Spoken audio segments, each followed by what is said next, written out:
Senhor, nós te louvamos nesta noite, bendizemos o teu nome, porque tu és santo, porque tu és gracioso, porque tu és tremendo. Ah, Jesus, quem já pisou no santo lugar, em outro lugar não sabe mais viver, porque é aos teus pés que encontramos a tua presença, Jesus. Porque é somente diante da tua presença que podemos sentir a tua grandeza, Senhor. Ah, Jesus, nesta noite nos colocamos diante deste altar. Bendizemos o teu nome, porque tu és santo. Porque tu és santo. Porque tu és santo. Santo é o Senhor. Santo é o Senhor. Toda glória, toda honra, todo louvor, toda majestade sejam dadas a ti. Somente a ti. Somente a ti.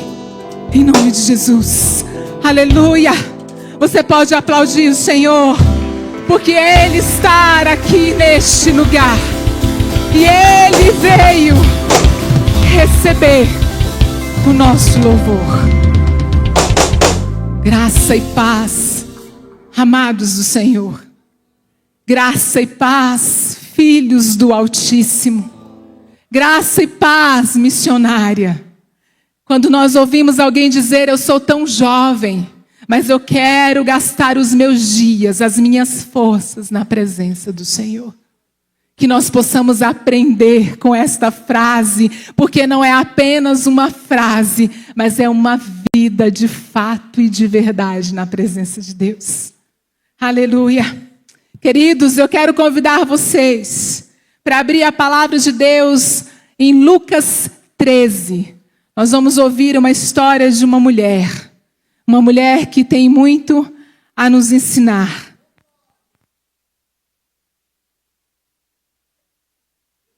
A minha versão é a NAA.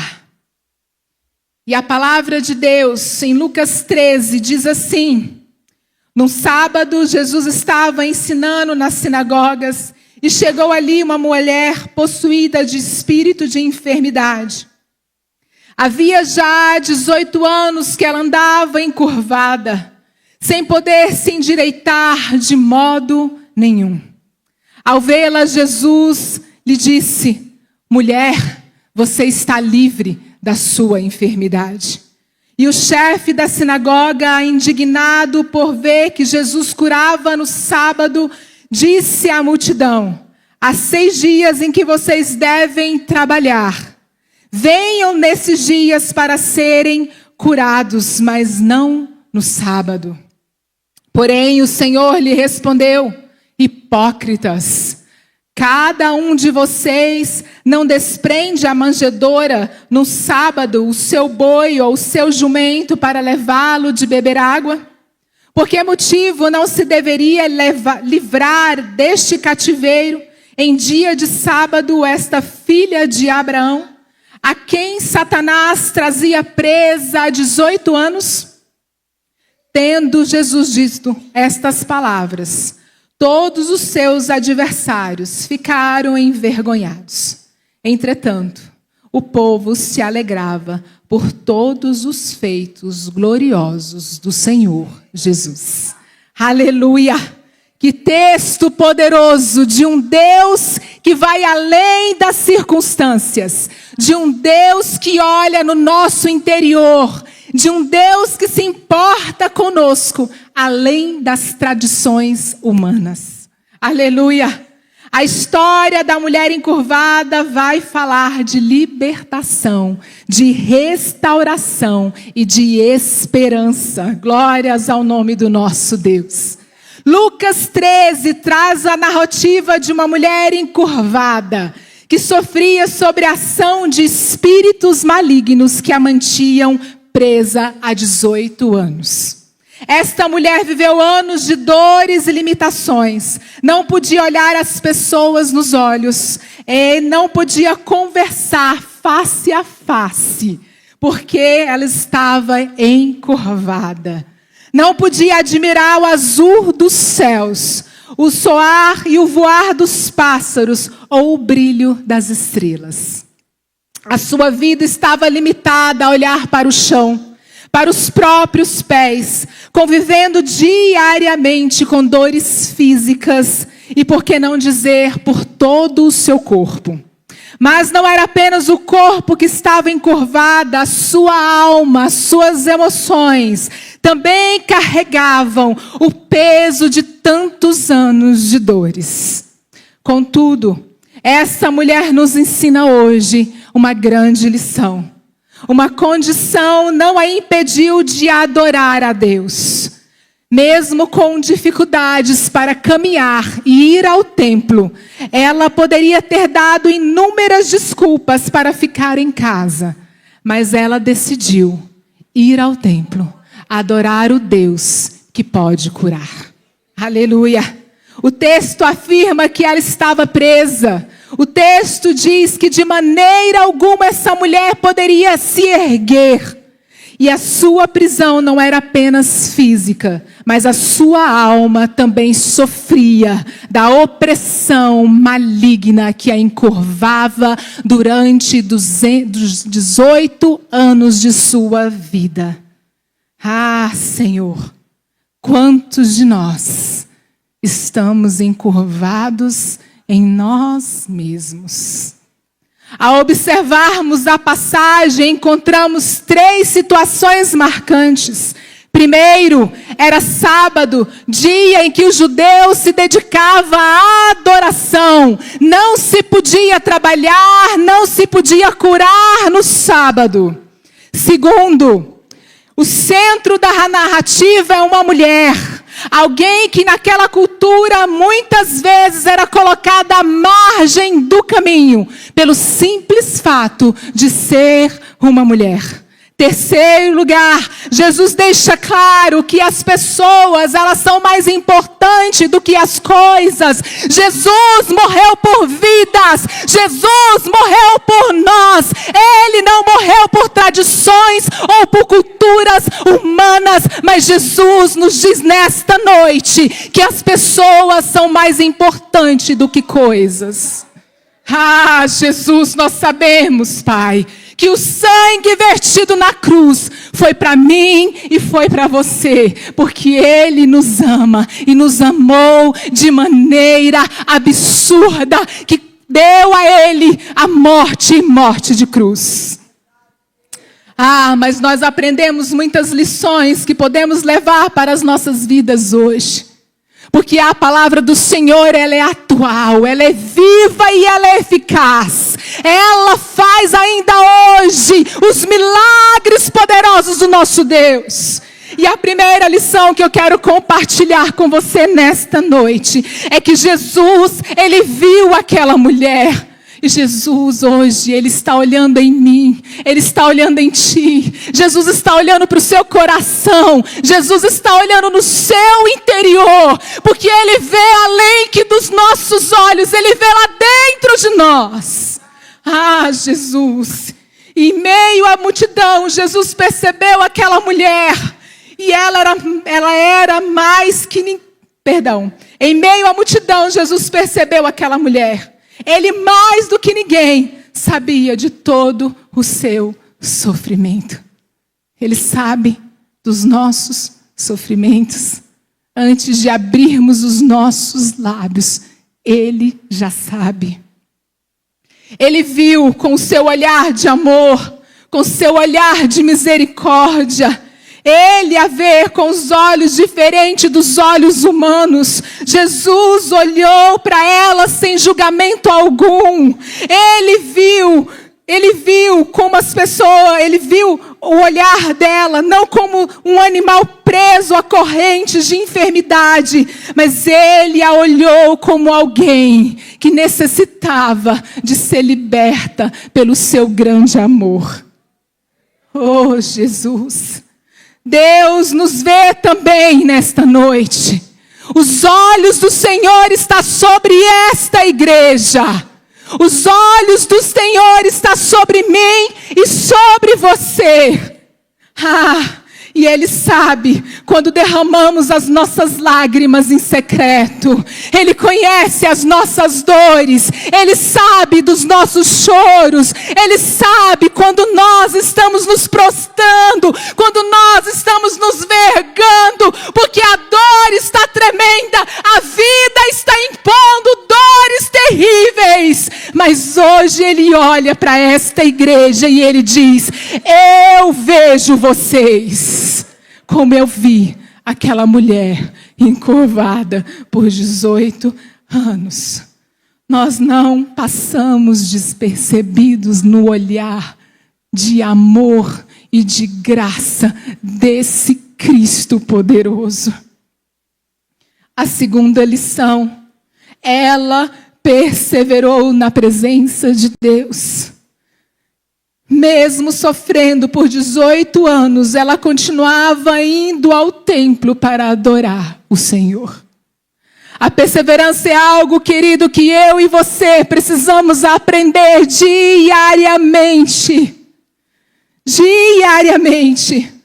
Pois é por meio dessa perseverança que nós alcançaremos os milagres que nós tanto desejamos vir do Senhor.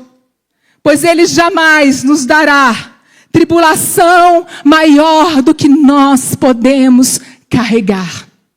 Foram 18 anos de tribulação, mas Ele sabia que ela suportaria essa tribulação, porque Ele não nos dá tribulação maior do que podemos carregar.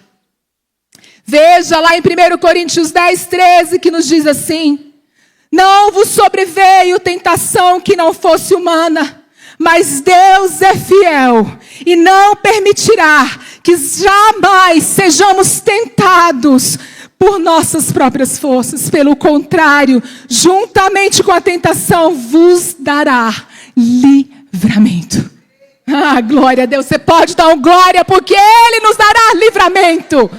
Nenhuma tribulação é maior do que podemos suportar, porque não suportamos sozinhos. Ele está do nosso lado, lado a lado, em cada passo de tribulação. Ele está conosco e Ele diz: ser forte, ser corajoso, porque eu estou contigo e jamais te deixarei. Aleluia! Glórias ao teu nome, Deus amado.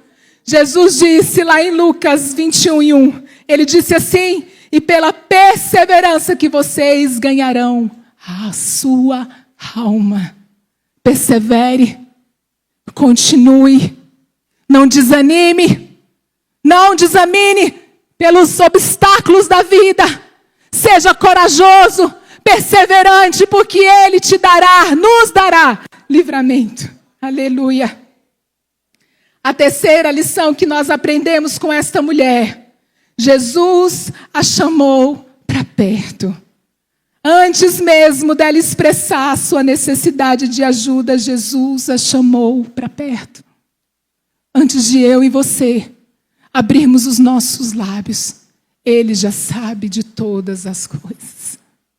Antes de eu e você pedirmos, o Senhor já entendeu.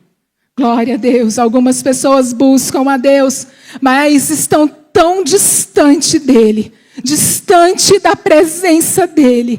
Deus quer que andemos na sua presença com proximidade, com intimidade, com amor diante dEle. E nós vemos isso em Enoque. Enoque, pela fé, agradou a Deus porque andou com Deus. Abraão recebeu uma palavra de Deus, dizendo: ande na minha presença.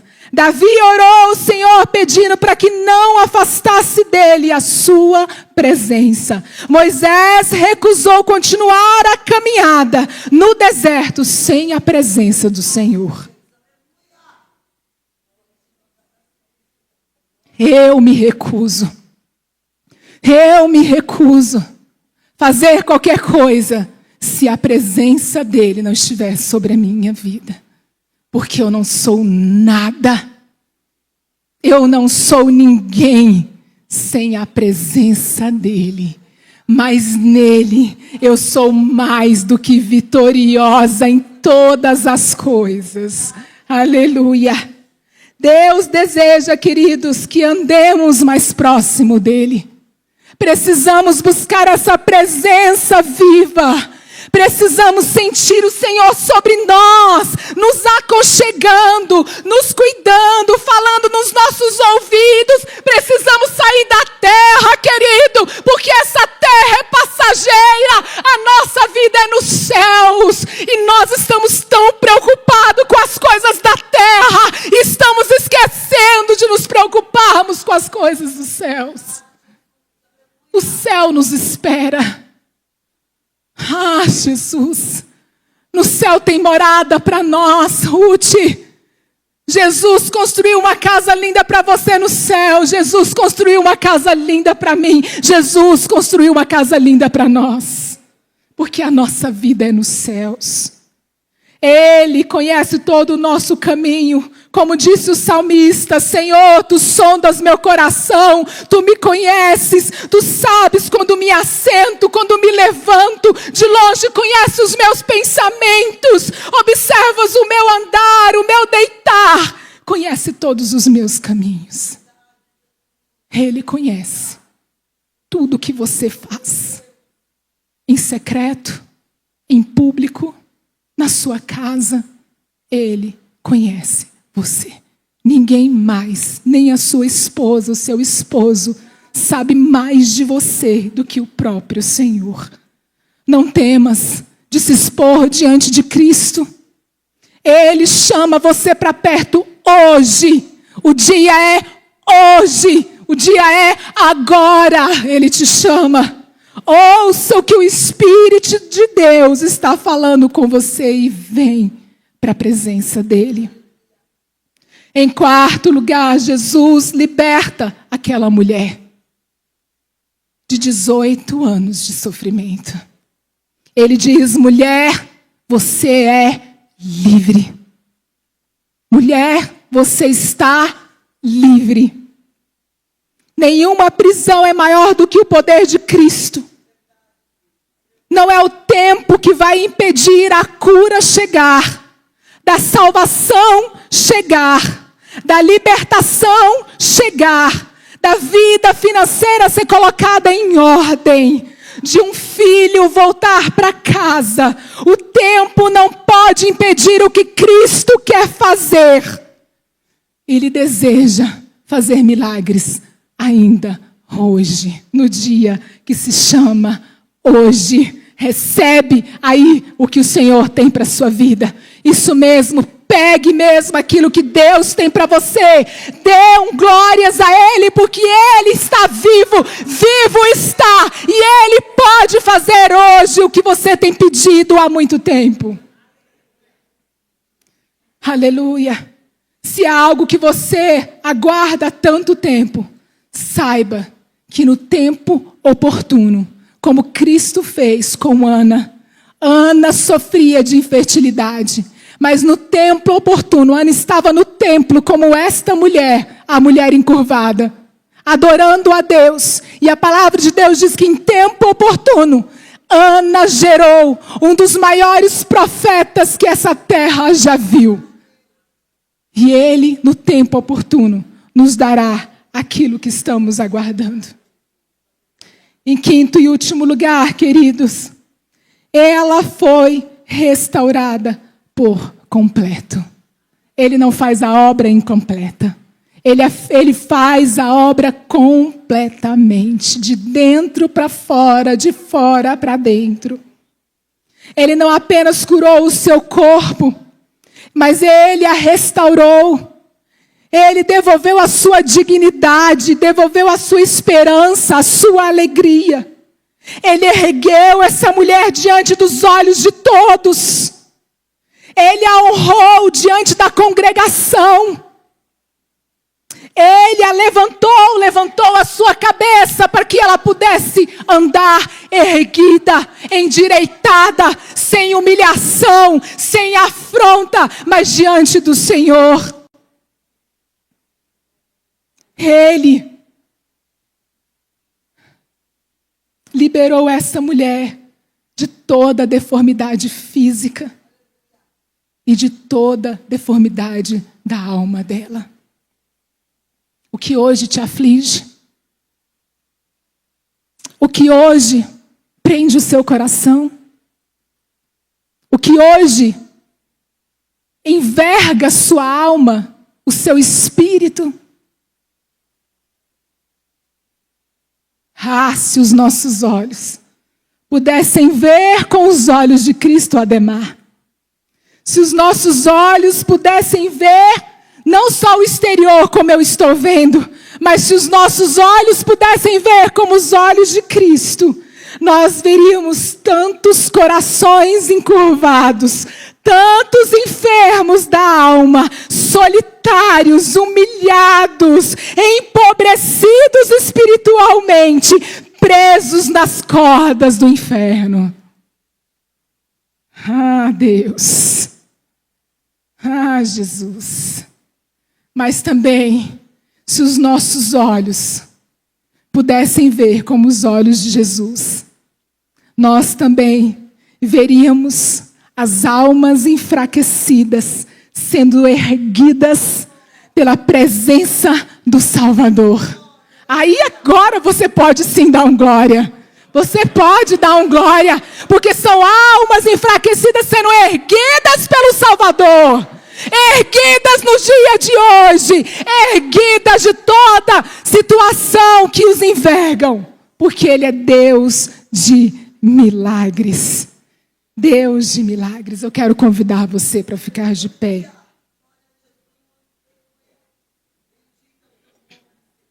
Eu queria chamar a equipe de louvor para subir.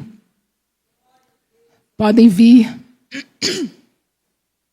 Pastor Marcelo, por favor, também suba aqui.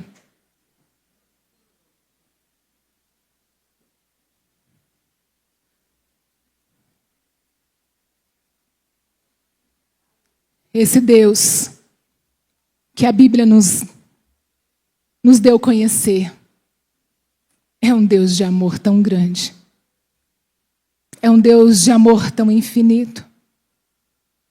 Que Ele olhou para nós, pobres pecadores, e Ele resolveu nos amar com amor incondicional.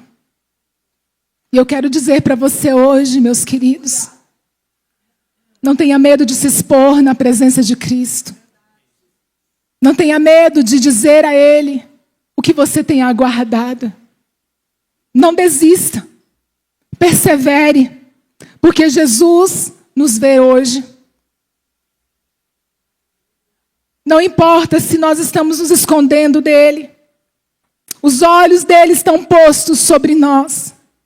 Jesus nos chama hoje, Ele te chama hoje. Nos chama para perseverarmos na presença dEle. Jesus também quer nos libertar agora das prisões, das dores, das enfermidades e de tudo aquilo que nos prende e não permite que andemos de novidade, de vida, de novidade, de vida, de força em força. Jesus nos restaura hoje para uma vida plena, saudável, que glorifica o nome dEle. Queria que você fechasse os seus olhos, que você sondasse o seu coração. Em nome de Jesus.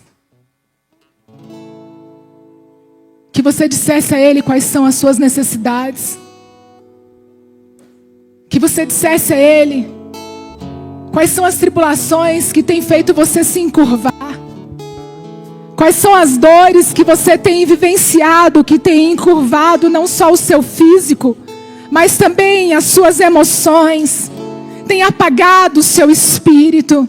Tem impedido você se achegar diante dEle, dizer para Ele que você precisa dEle dia a dia.